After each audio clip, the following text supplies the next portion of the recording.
नमस्कार। आप सभी स्टूडेंट्स का नव्या के एजुकेशनल पोर्टल पर हार्दिक स्वागत है। जैसा कि आप सभी को पता है, अभी हम अंग्रेजी के सबसे most important chapter part of speech के बारे में स्टडी कर रहे हैं और हमने प्रीवियस चैप्टर में नाउन के बारे में स्टडी की थी और हमने उस चैप्टर को सक्सेसफुली स्टडी भी किया था। और आज हम जो नया चैप्टर पढ़ने जा रहे हैं उसका नाम है प्रोनाउन। गाइस, प्रोनाउन को हिंदी में सर्वनाम कहा जाता है। इस चैप्टर की शुरुआत करने के पहले मैं आपके सामने कुछ चीज शेयर करना चाहता हूं। देखिए, आपने इस चैप्टर की डेफिनेशन, इसकी क्लासिफिकेशन, एग्जांपल्स और इसकी रीजंस, कॉजेस, रूल्स, सारी चीजों के बारे में आपने एलिमेंट्री क्लासेस में स्टडी की होगी। बट मैं आपको दोबारा रिमाइंड करना चाहता हूं कि हम हमेशा एक ही कोशिश करते हैं कि जो भी चैप्टर आपके सामने लाए, चाहे वो ग्रामर का हो, चाहे वो स्पोकन का हो, वो हमेशा एक्सक्लूसिव होना चाहिए। हम इस चैप्टर में भी वही प्रयास करेंगे। हमने पूरा प्रयास किया है, 100% एफर्ट्स किया है कि इसमें जो भी इंफॉर्मेशन लेके आएंगे, जो भी अपडेट लेके आएंगे, जो भी एक्सक्लूसिव एक्नॉलेजमेंट्स लेके आएंगे, वो आपके लिए 100% कारगर होंगे। और मैं आपको इतना विश्वास दिला सकता हूं कि इस चैप्टर को आप पहली बार यूनिक मेथड के साथ पढ़ने जा रहे हैं। So guys, I request you once again कि आप इस चैप्टर को बिल्कुल भी मिस ना करें, स्किप ना करें, इसको पूरा देखें, पूरा सुने, पूरा समझें, ताकि इस चैप्टर के बारे में आपको बेहतरीन जानकारी मिल सके। तो चलिए शुरुआत करते हैं। हम इस चैप्टर की डेफिनेशन को दो तरीके से पढ़ेंगे, according to Hindi and according to English. तो चलिए सबसे पहले स्टार्ट करते हैं अकॉर्डिंग टू हिंदी। देखिए, संज्ञा के बदले प्रयोग किए जाने वाले शब्दों को सर्वनाम कहते हैं। कहने का मतलब यह हुआ कि हम जब हिंदी में कोई भी सेंटेंस बोलते हैं या लिखते हैं तो वहां पे हम जनरली संज्ञा का प्रयोग करते ही हैं। लेकिन अगर कोई संज्ञा किसी सेंटेंस में या किसी पैराग्राफ में बार बार रिपीट हो रही है या बार बार आती है, तो हम उसकी जगह एक ऐसे वर्ड को जो एप्रोप्राइट हो, उपयुक्त हो, उसको रिप्लेस करते हैं, यूज करते हैं, और उसी को हम कहते हैं सर्वनाम। आप एग्जाम्पल देख सकते हैं, जैसे राजेश एक गरीब लड़का है, मीना एक अच्छी लड़की है, राजेश और मोहन अमीर है। हमने यहां पर तीन एग्जाम्पल देखे और इन तीनों एग्जाम्पल में राजेश, मीना, राजेश और मोहन, ये तीनों एग्जाम्पल में तीनों वर्ड यहां पर संज्ञा के तौर पे प्रयुक्त हुए हैं। ठीक है ना? अब अगर हमें इनको रिप्लेस करना है, इनकी जगह हमें कोई एप्रोप्राइट वर्ड यूज करना है, तो कैसे यूज करेंगे? देखिए, राजेश एक गरीब लड़का है, तो हम यूज करेंगे वह गरीब लड़का है। हमने वह का प्रयोग किया, वह यहां पे सर्वनाम के तौर पे यूज हो रहा है। क्यों? क्योंकि राजेश एक है लड़का। अब जब राजेश एक लड़का है तो लड़के के लिए हम जो सर्वनाम यूज करेंगे वो आएगा वह है। इसी तरह से मीना एक अच्छी लड़की है, मीना जाहिर सी बात है फेमिनाइन जेंडर है, तो इसके लिए हम वह का प्रयोग करेंगे, वह एक अच्छी लड़की है। इसी तरह से राजेश और मोहन, हमने यहां पे दो लोगों को एड्रेस किया है, हम दो नेम को एड्रेस कर रहे हैं, इसीलिए अगर हम इनकी जगह कोई एप्रोप्राइट्स हम यहां पे प्रोनाउन यूज करना चाहते हैं तो उसके लिए यूज करेंगे वे। यानी कि राजेश और मोहन दोनों को एड्रेस करने वाला वर्ड है वे। तो हमने यहां पर राजेश की जगह वह, मीना की जगह वह, राजेश और मोहन की जगह वे का प्रयोग किया। वह और वे यहां पर सर्वनाम है, जबकि राजेश, मीना, राजेश और मोहन यहां पर संज्ञा है। तो गाइस, आपको इतना सा ध्यान रखना है कि किसी भी सेंटेंस में, चाहे वो हिंदी का हो चाहे इंग्लिश का, अगर किसी भी सेंटेंस में हम नाउन को यूज कर रहे हैं लेकिन नाउन बार बार रिपीट हो रहा है, तो उसकी रिपीटिशन को स्टॉप करने के लिए हम जो वर्ड यूज करते हैं उसे हिंदी में कहते हैं सर्वनाम और उसे इंग्लिश में कहते हैं प्रोनाउन। तो चलिए आगे पढ़ते हैं अकॉर्डिंग टू इंग्लिश, इसकी डेफिनेशन को। डेफिनेशन का मतलब होता है पहचान या परिभाषा। Now let's start. Pronoun means the word which is used for the noun, the word which is used in replace of noun. इसका मतलब यह हुआ कि प्रोनाउन का मतलब होता है कि वो नाउन के लिए प्रयोग किया जाता है। एक ऐसा वर्ड, द वर्ड, एक ऐसा शब्द जो नाउन के लिए यूज किया जाता हो, उसे हम कहते हैं प्रोनाउन। दूसरी लैंग्वेज देखिए, the word which is used in the replace of noun, यानी कि नाउन को रिप्लेस करने के लिए, नाउन को बदलने के लिए हम प्रोनाउन का प्रयोग करते हैं। प्रोनाउन हमेशा एप्रोप्राइट वर्ड होता है और प्रोनाउन को आप ऐसे भी कह सकते हैं कि for the noun, the means of pronoun for the noun, यानी कि नाउन के लिए प्रयोग होने वाला, नाउन के स्थान पे यूज होने वाला या नाउन को रिप्लेस करने वाला जो वर्ड होता है वो अंग्रेजी में हमेशा प्रोनाउन होता है। अब यहाँ पर हम कुछ एग्जाम्पल देखेंगे जिसके द्वारा आपको अकॉर्डिंग टू इंग्लिश इसकी डेफिनेशन क्लियर हो जाएगी। देखिए स्टार्ट करते हैं। Amin is a bad boy, Sana is lavish girl, Manu and Pogo are buddy. ठीक है ना। आपने यहां पर 3 एग्जाम्पल देखे और इन तीनों एग्जाम्पल में देखिए अमीन, साना एंड मानू एंड पोगो ये तीनों के तीनों यहां पर नाउन के तौर पे यूज हुए हैं। हमने इन तीनों को यहां पे नाउन के तौर पे यूज किया है। Is that clear? अब अगर हमें इन्हें चेंज करना है अकॉर्डिंग टू इंग्लिश तो हम अमीन के लिए लेके आएंगे ही। Amin is bad boy, he is bad boy. Sana is lavish girl, she is lavish girl. Manu and Pogo are buddy, they are buddy. इसका मतलब समझ रहे हैं आप? अमीन एक बॉय है, बॉय के लिए हमने ही का प्रयोग किया। साना एक यहां पे लड़की का नाम है, इसके लिए हमने सी का प्रयोग किया। इसी तरह से मानू एंड पोगो यहां पर 2 बच्चों के नाम है, 2 स्टूडेंट्स के नाम है, इसलिए हमने इन दोनों को एड्रेस करने के लिए दे वर्ड यूज किया। तो इन तीनों एग्जाम्पल में ही, सी और दे यहां पर प्रोनाउन है और इन तीनों एग्जाम्पल में अमीन, साना, मानू और पोगो नाउन है। इन तीनों नाउन को हमने इन तीनों प्रोनाउन के द्वारा रिप्लेस किया। अच्छा, तो उम्मीद करता हूं आपको हिंदी और इंग्लिश के अकॉर्डिंग इसकी डेफिनेशन और इसके एग्जाम्पल अच्छी तरह से समझ में आ गए होंगे। चलिए आगे पढ़ते हैं कि आखिरकार हमें प्रोनाउन की रिक्वायरमेंट क्यों होती है। Why are we required pronoun, हमें सर्वनाम की आवश्यकता क्यों होती है, हमें इस चैप्टर को क्यों पढ़ना होता है हमें, क्योंकि ये तो एक है ना बिल्कुल बेसिक क्वेश्चन है। हर कोई जानता है कि नाउन यूज कर रहे हैं तो प्रोनाउन यूज क्यों करेंगे।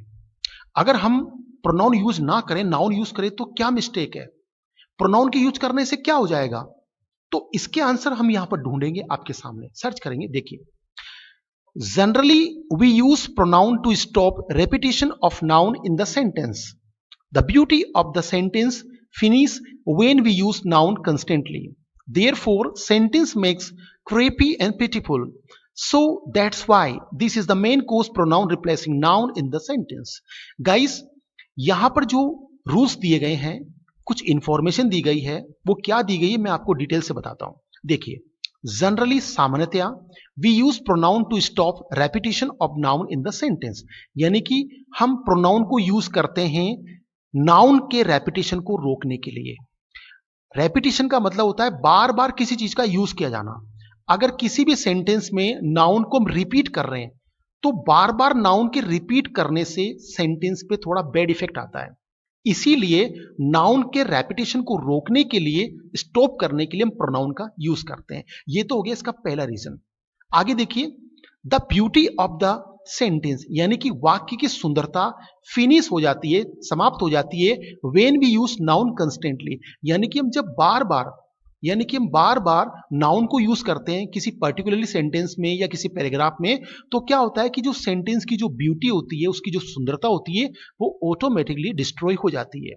तो इन दैट कंडीशन, देयरफॉर, इसीलिए सेंटेंस मैक्स क्रेपी और पिटीफुल, यानी कि सेंटेंस एकदम भद्दा लगने लग जाता है। ठीक है।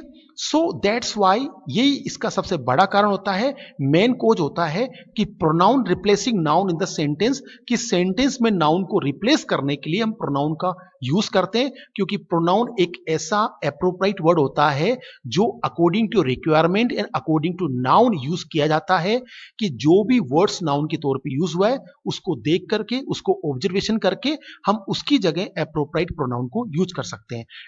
और प्रोनाउन को यूज करने से क्या होता है, सेंटेंस की ब्यूटी बढ़ जाती है, सेंटेंस का नेचर अच्छा हो जाता है, वर्ड्स अच्छे लगने लगते हैं और हमारे को बार बार नाउन को यूज करने की झंझट भी हमारी खत्म हो जाती है। तो इसीलिए हमें इस चैप्टर को और इस प्रोनाउन को हमको रीड करने की, यूज करने की रिक्वायरमेंट होती है कि हमें कहाँ कैसे क्यों करना होता है। इसीलिए मैंने आपको यहाँ पे डिटेल से बताया था कि जहां भी हमें आवश्यकता हो तो हमें नाउन की जगह प्रोनाउन को यूज करना चाहिए, उसको रिप्लेस करना चाहिए। तो गाइस, आई होप आपको ये रीजन भी समझ में आ गया होगा। अब हम आगे चलते हैं और आगे पढ़ेंगे सर्वनाम के प्रकार, यानी कि the kinds of pronoun. Guys, सर्वनाम कितने प्रकार के होते हैं, इसके कितने भाग होते हैं, उसके बारे में जानकर लेंगे। तो यहाँ पे डिटेल से बताया गया है कि प्रोनाउन को हमने 11 भागों में बांटा है, यानी कि प्रोनाउन 11 प्रकार के होते हैं जनरली, मेनली हमने इनको 11 भागों में बांटा है। और दूसरी बात, यहाँ पे कौन कौन से प्रोनाउन हम यूज करेंगे, उनका हिंदी में क्या नाम होगा, उनके हिंदी और अंग्रेजी में क्या क्या एग्जाम्पल होंगे, मैं यहाँ पे आपको थोड़ा सा लाइटली बताऊंगा, क्योंकि मैं आपको फुल्ली डिस्क्रिप्शन के साथ क्यों नहीं बता सकता, उसका रीजन है कि मैं पर्टिकुलरली और इंडिविजुअली एक एक चैप्टर बनाऊंगा इनके ऊपर, ताकि आपको डीपली इनके बारे में जानकारी मिले। तो वहां पे मैं एक एक आपको प्रोनाउन की डेफिनेशन, उसके एग्जाम्पल, उसके रूल्स और उसके फॉर्मूलाज, सारी चीज को मैं डिटेल से बताऊंगा। अभी तो फिलहाल मैं आपको लाइटली आपको इनके बारे में इंडिविजुअली जानकारी दूंगा, एक्नॉलेजमेंट्स दूंगा, ताकि आपको बेसिक नॉलेज मिल सके। सो गाइस, 11 प्रकार के प्रोनाउन होते हैं, कौन कौन से होते हैं उसके बारे में मैं आपको लाइटली बता रहा हूं। देखिए, स्टार्ट करते हैं। सबसे पहला प्रोनाउन होता है इंडिविजुअल या पर्सनल प्रोनाउन, और इसे हिंदी में कहते हैं पुरुषवाचक सर्वनाम। ठीक है, अभी कौन कौन से होते हैं देखिए, I, me, we, us, you, they, them, he, him, she and her. कहने का मतलब यह हो गया कि एक तो बोलने वाला, जो बोलने वाला है और जो सुनने वाला है, उनके बारे में बात हो रही है। यानी कि आई और मी, आई फर्स्ट पार्ट हो गया, मी उसका थर्ड पार्ट हो गया। इसी तरह से वी और अस, वी यहां पे फर्स्ट पार्ट है और अस यहां पे थर्ड पार्ट है। यू, यू फर्स्ट पार्ट भी होता है और सेम टू सेम यू उसका थर्ड पार्ट भी होता है। इसी तरह से दे फर्स्ट पार्ट होता है, देम यहां पे थर्ड पार्ट है। ही फर्स्ट पार्ट है, हिम उसका थर्ड पार्ट है। सी उसका फर्स्ट पार्ट है, तो हर उसका थर्ड पार्ट है। कहने का मतलब हुआ कि हमने एग्जाम्पल के तौर पे फर्स्ट और थर्ड पार्ट को यूज किया है, और इन एग्जाम्पल्स को इंडिविजुअल प्रोनाउन कहते हैं। ठीक है, हिंदी में से कहेंगे मैं, मुझे। आई का होता है मैं, मी का होता है मुझे, वी का होता है हम, और अस का होता है हमें। यू का मतलब तुम, और दे का मतलब वे, और देम का मतलब उन्हें, और ही का मतलब वह, और हिम का मतलब उसे। इसी तरह से सी और हर दोनों के दोनों डोमिनेट हो जाएंगे यहां पर। सो गाइस, उम्मीद करता हूं कि आपको इंडिविजुअल और पर्सनल प्रोनाउन के बारे में लाइट इंफॉर्मेशन मिल चुकी है। अब हम दूसरा पढ़ेंगे, एपोस्ट्रोफी, पसेजिव और जेनेटिव प्रोनाउन। इसका मतलब होता है अधिकारवाचक सर्वनाम, यानी कि इसका प्रयोग हम किसी भी अधिकार के बारे में बात करते हैं, किसी राइट्स के बारे में बात करते हैं, यानी कि किसी नाउन का या किसी प्रोनाउन का किसी भी चीज पे अपना अधिकार होता है या उसका हक होता है, तो उसके हक को दिखाने के लिए, जाहिर करने के लिए हम इस प्रोनाउन को यूज करते हैं।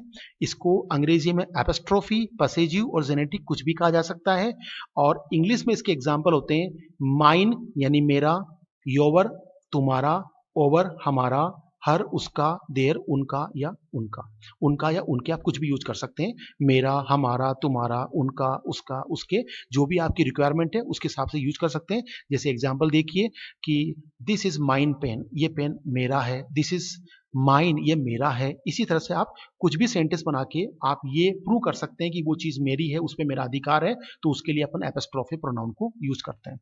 इसी प्रकार थर्ड है डिमोन्स्ट्रेटिव प्रोनाउन। इसे हिंदी में कहा जाता है संकेतवाचक सर्वनाम। इसका मतलब यह होता है कि हम जब किसी नाउन की ओर या किसी प्रोनाउन की ओर पॉइंट करते हैं, हम जब उसकी ओर पॉइंट करके यानी इशारा करके उसके बारे में बताते हैं कि यह, वह, ये, वो, यह बिल्डिंग है, वह कार है, ये पंखे हैं, वो वो सितार है। इस तरह से यानी हम पॉइंट करते हैं किसी चीज के ऊपर, उसको इशारे के द्वारा समझाते हैं, तो उसके लिए हम इंग्लिश में वर्ड यूज करते हैं दिस, दैट, दीस और दोज। तो इन्हें हम इंग्लिश में कहते हैं डिमोन्स्ट्रेटिव प्रोनाउन, और हिंदी में इन्हें कहा जाता है संकेतवाचक सर्वनाम, जहां हम संकेत यानी सिंबल देके बताते हैं कि भाई ये चीज वो है और ये चीज ये है, इस तरह से। तो उम्मीद करता हूं ये आपको तीसरा प्रोनाउन भी अच्छी तरह से समझ में आ गया होगा।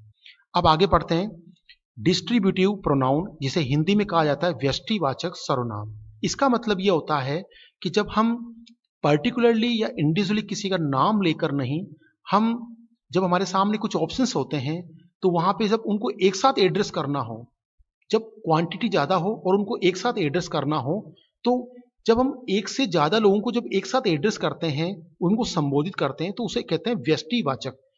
ठीक है ना। जैसे इंग्लिश में एग्जाम्पल देखिए, ईच यानी कि प्रत्येक, आइदर या तो, नाइदर ना तो। ठीक है ना।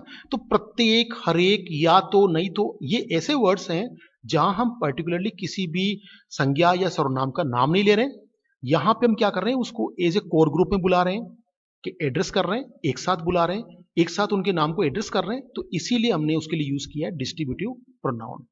अगला आता है रेसिप्रोकल प्रोनाउन। इसको हिंदी में कहते हैं पारस्परिक संबंधवाचक सर्वनाम। ठीक है, इसका मतलब क्या होता है? देखिए, जब क्या होता है ना, दो संज्ञा के बीच में या दो प्रोनाउन के बीच में या दो नाउन के बीच में जब कोई कॉम्बिनेशन होता है, उनके बीच में कोई रिलेशनशिप होती है, कोई बॉन्डिंग होती है, उसको शो करने के लिए हम यूज करते हैं रेसिप्रोकल प्रोनाउन। एग्जांपल देखिए, ईच अदर, वन अनदर, यानी आपस में या एक दूसरे से। तो ये जो वर्ड होते हैं उसको एड्रेस करने के लिए हम रेसिप्रोकल प्रोनाउन का यूज करते हैं। जैसे हमने कहा, वे आपस में लड़ रहे हैं, वे आपस में झगड़ रहे हैं, वो एक दूसरे से मिले हुए हैं, या वो एक दूसरे से बिछुड़े हुए हैं। तो इस तरह से जो ऐसे वर्ड यूज करते हैं, तो उसके लिए हम जनरली जो प्रोनाउन यूज करते हैं उसका नाम होता है रेसिप्रोकल, और इसे हिंदी में कहा जाता है पारस्परिक संबंधवाचक सर्वनाम।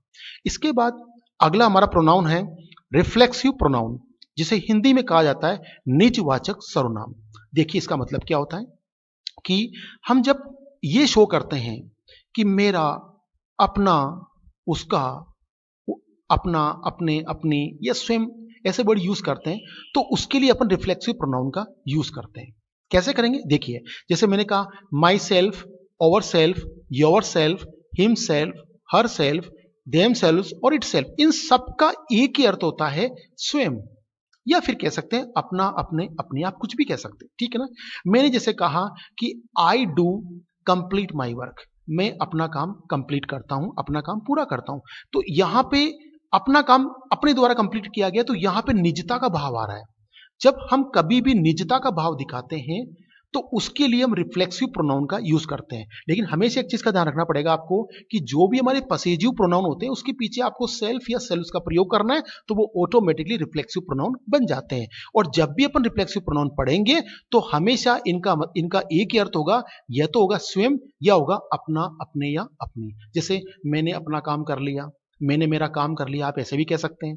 हमने हमारा काम कर लिया, हमने अपना काम कंप्लीट कर लिया। तो वहां पे हमें अकॉर्डिंग टू सब्जेक्ट, अगर सब्जेक्ट में आई आ रहा है तो हमें वहां पे माई सेल्फ का प्रयोग करना है। अगर सब्जेक्ट में वी आ रहा है तो हमारे को और सेल्फ का प्रयोग करना है। अगर सब्जेक्ट में यू आ रहा है तो आपको योर सेल्फ का प्रयोग करना है।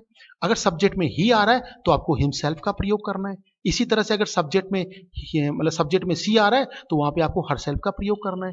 इसी तरह से अगर सब्जेक्ट में दे आ रहा है तो वहां पे आपको देम सेल्फ का प्रयोग करना है। अगर सब्जेक्ट में इट आ रहा है तो आपको इट सेल्फ का प्रयोग करना है। तो आप कुछ भी प्रयोग करें, लेकिन हमेशा इनका एक ही अर्थ होगा, स्वयं, अपना, अपने और अपनी। इसी तरह से अगला हमारा प्रोनाउन है इंफेटिक प्रोनाउन। इंफेटिक प्रोनाउन का मतलब क्या होता है? इंफेटिक प्रोनाउन का मतलब होता है दबाव सूचक सर्वनाम। इसका मतलब होता है कि किसी भी चीज के ऊपर प्रेशर डालना, यानी उसको इंफेसाइज करना। हम जब किसी कोई बात करते हैं या कुछ भी कहते हैं, तो हमारी बात पे हमें जोर डालना होता है, अपनी बात को हमें, मतलब स्ट्रांगली बोलना होता है। तो उसके लिए अपन जो वर्ड यूज करते हैं वो होता है इंफेटिक, क्योंकि हमें हमारी बात को इंफेसाइज करना होता है। जैसे मैंने कहा, मैंने खुद ये किया है, हमने खुद ये किया है, तुमने ये खुद किया, आपने ये खुद किया, उसने ये खुद किया। तो आप यहां देख रहे हैं मैं खुद, यानी जो मैं वर्ड यूज कर रहा हूं खुद, तो उसे हम इंग्लिश में इंपेटिक प्रोनाउन के तौर पे जानेंगे। क्योंकि अब खुद है तो खुद के लिए, अब देखिए, myself, ourself, yourself, himself, herself, themself, itself, इन सभी का एक ही अर्थ होगा खुद।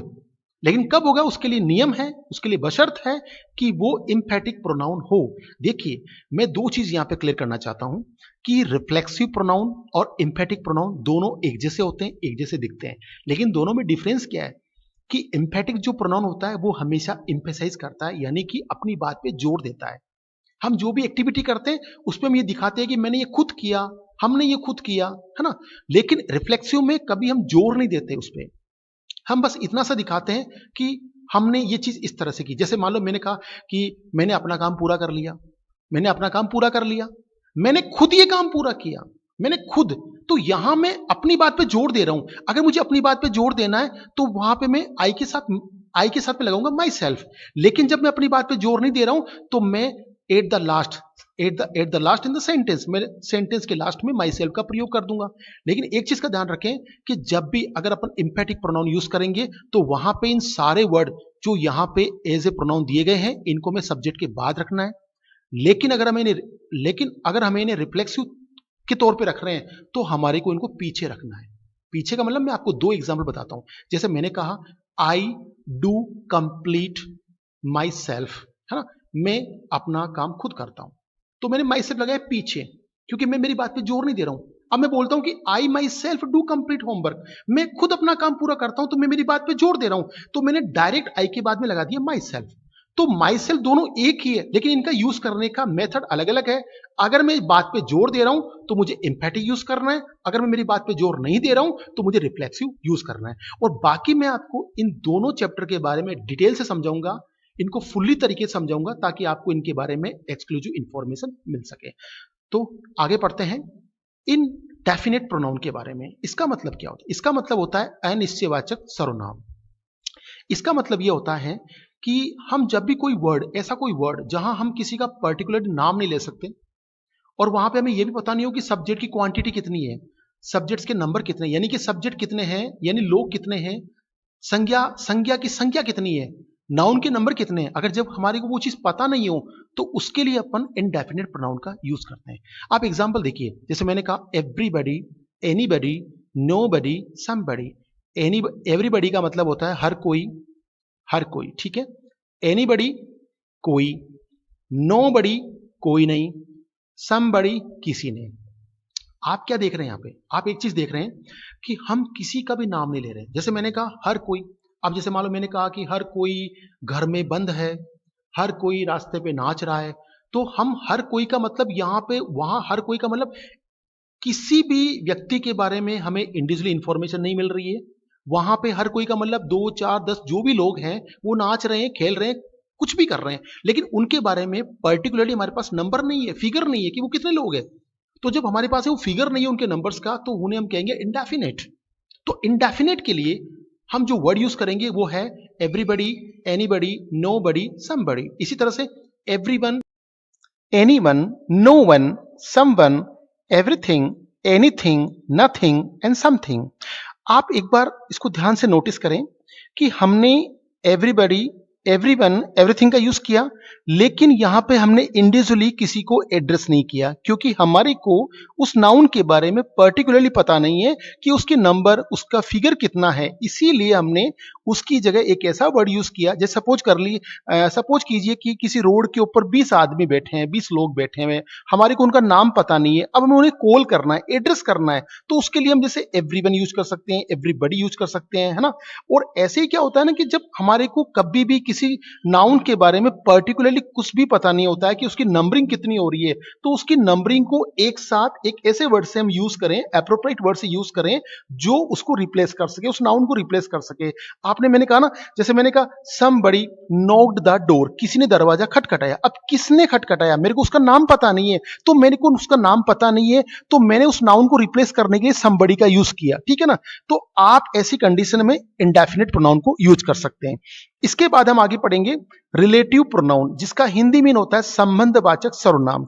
अब इसको हम कैसे यूज करते हैं, कहां करेंगे, देखिए क्या होता है ना कि जब दो ऑब्जेक्ट होते हैं, दो सब्जेक्ट होते हैं, दो वर्ड्स होते हैं, दो एग्जाम्पल होते हैं या दो सेंटेंस होते हैं, ठीक है ना, इनके बीच में कॉम्बिनेशन, इनके बीच में संबंध यानी रिलेशनशिप या कनेक्टिविटी क्रिएट करने के लिए हम रिलेटिव प्रोनाउन का यूज करते हैं। आप देखिए आपके सामने एग्जाम्पल है who, whom, whose, which and that.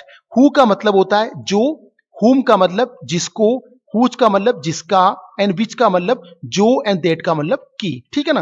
अब आप इसको पर्टिकुलर इसका हिंदी मीन करिए। who का मतलब जो, जिसने, जिन्होंने, whom जिसे, जिसको, whose जिसका, जिसके, जिसकी, which जो की, एंड that की। इन सभी का हम उस कंडीशन में यूज करते हैं जहां हमें किसी दो वर्ड्स को, दो नाउन को, दो प्रोनाउन को, या दो सेंटेंस को, या दो एग्जाम्पल को एक साथ रिकनेक्ट करना हो, या उनके बीच में कॉम्बिनेशन क्रिएट करना हो। ऐसी कंडीशन में उनको जोड़ने के लिए हम रिलेटिव प्रोनाउन का यूज करते हैं। अच्छा, आपको एक कॉम्प्लिकेशन क्रिएट नहीं करना है। एक्चुअल में होता क्या है ना, हु को देखा, हुम को देखा, आपको ऐसा लगा कि ये ना कहीं पे हो सकता है WH हो, लेकिन ये WH नहीं है। आपको एक चीज का हमेशा ध्यान रखना पड़ेगा कि जब भी हम इनका यूज किसी सेंटेंस के बीच में करेंगे तो ये हमेशा रिलेटिव प्रोनाउन के तौर पे यूज किए जाएंगे। इसके बाद हम आगे पढ़ते हैं इंटेरोगेटिव प्रोनाउन, जिसका हिंदी मीन होता है प्रश्नवाचक सर्वनाम। ठीक है, अब देखिए जैसे वोट, हाउ, वोई, वेन एंड वेयर, ठीक है ना।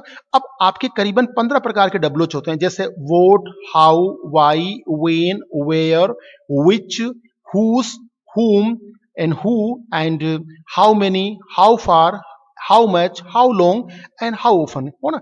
तो इस तरह से आप सारे के सारे WH यूज कर सकते हैं इस टॉपिक में, यानी कि इंटेरोगेटिव प्रोनाउन के अंदर। एक्चुअल में क्या होता है, इसी इंटेरोगेटिव वर्ड से मिलकर बने होते हैं रिलेटिव प्रोनाउन। अब जैसे एग्जांपल देखिए, जैसे मैंने कहा हु का मतलब कौन भी होता है, किसने भी होता है, और हु का मतलब जो और जिसने भी होता है। लेकिन अगर किसी भी सेंटेंस में या किसी भी क्वेश्चन में अगर मैं हु को पहले स्थान पे यूज कर रहा हूं तो वहां पे वो इंटेरोगेटिव प्रोनाउन के तौर पे यूज करेगा, और इसी तरह से अगर हु को मैं किसी सेंटेंस के बीच में यूज करता हूं तो हु वहां पर रिलेटिव प्रोनाउन के तौर पे काम करेगा। तो आपको इतना ही ध्यान रखना है कि अगर मुझे क्वेश्चन को पुटअप करना है तो उस कंडीशन में मैं इनको हमेशा सेंटेंस में पहले स्थान पे रखूंगा, यानी कि हेल्पिंग वर्ब के पहले रखूंगा। लेकिन अगर मुझे दो सेंटेंस में कनेक्टिविटी करनी है या दो वर्ड में कनेक्टिविटी करनी है तो उस कंडीशन में मैं इन सारे WH को as a relative pronoun sentence के बीच में रखूंगा। इस तरह से उम्मीद करता हूं आपको 90-200 टॉपिक भी आपका अच्छी तरह से क्लियर हो गया होगा। अब हम पढ़ेंगे लास्ट एंड फाइनल टॉपिक, जिसका नाम है एक्सक्लेमेशन प्रोनाउन। इसका हिंदी में होता है विस्मयादि बोधक, ठीक है ना, या विस्मयादि वाचक सर्वनाम। अब हम इसको यूज कहां करते हैं, देखिए एक्सक्लेमेशन या एक्सक्लेमेटरी प्रोनाउन का मतलब होता है कि जब भी हमारे मन में या हमारे विचार में, हमारे थॉट्स में, ओपिनियन में, मतलब सडनली अचानक हमारे एक्साइटमेंट होता है, कुछ फीलिंग होती है या इमोशन होता है, या कुछ विचार हमारे मुंह से निकलते हैं, अगर वो अचानक निकलते हैं, सडनली निकलते हैं, तो उस कंडीशन के लिए जो वर्ड यूज करते हैं या जो मार्क यूज करते हैं उसे हम कहते हैं एक्सक्लेमेटरी या एक्सक्लेमेशन प्रोनाउन। आप एग्जाम्पल देखिए, जैसे मैंने कहा हाउ एंड वॉट, अब देखिए इनके आगे मैंने लगाया है एक्सक्लेमेशन मार्क, इसको कहते हैं एक्सक्लेमेशन मार्क, ठीक है ना। अब इसको लगाने से क्या होगा कि जैसे मैंने कहा हाउ सेड, हाउ ट्रेजिक, और इसी तरह से वोट का देखिए what a shot, what a game, what a fantastic match. तो मैं क्या कर रहा हूं, मैं जॉय के साथ में, मैं इंजॉय के साथ में, मैं हैप्पीनेस के साथ में अपनी वंडर फील जो है, इमोशन, उसको शेयर कर रहा हूं। तो ऐसी कंडीशन में हम क्या करते हैं, एक्सक्लेमेशन मार्क का यूज करते हैं। अच्छा, एक चीज का हमेशा ध्यान रखिए, जब भी एक्सक्लेमेशन सेंटेंस यूज करेंगे या प्रोनाउन यूज करेंगे तो उसके पीछे हमारे को इंटेरोगेटिव सिंबल की जगह हमारे को एक्सक्लेमेशन मार्क का यूज करना है। तो ऐसी कंडीशन में हम यूज करते हैं एक्सक्लेमेटरी प्रोनाउन। अब मैं उम्मीद करता हूं कि आपको ये सारे के सारे 11 जो टाइप्स है, काइंड्स है, जो इसके प्रकार है, वो अच्छी तरह से आपको समझ में आ गए होंगे। लेकिन मैं आपसे प्रॉमिस करता हूं कि कल जो हमारा चैप्टर आ रहा है उसमें मैं आपको इन सभी काइंड्स के बारे में पर्टिकुलरली इंडिविजुअली आपको फुल डिस्क्रिप्शन साथ में एक्सप्लेन करूंगा कि कैसे मैंने रीड करते हैं, इनका रीजन क्या होता है, कोच क्या होता है, इनकी डेफिनेशन क्या होती है, इनके एग्जांपल्स क्या, जैसे इनके एग्जांपल क्या होते हैं, इनको कैसे हम सेंटेंस में यूज करते हैं, उन सारी चीजों के बारे में डीपली स्टडी करेंगे कल के चैप्टर में। तो मैं आपको स्टेप बाय स्टेप एक एक आपको प्रोनाउन को अच्छी तरह समझाऊंगा। तो उम्मीद करता हूं आज का चैप्टर आपको अच्छा लगा होगा, समझ में आया होगा। अगर आपको आज का चैप्टर अच्छा लगा, आपको समझ में आया, तो please like and share my video. Thank you so much everybody, thank you.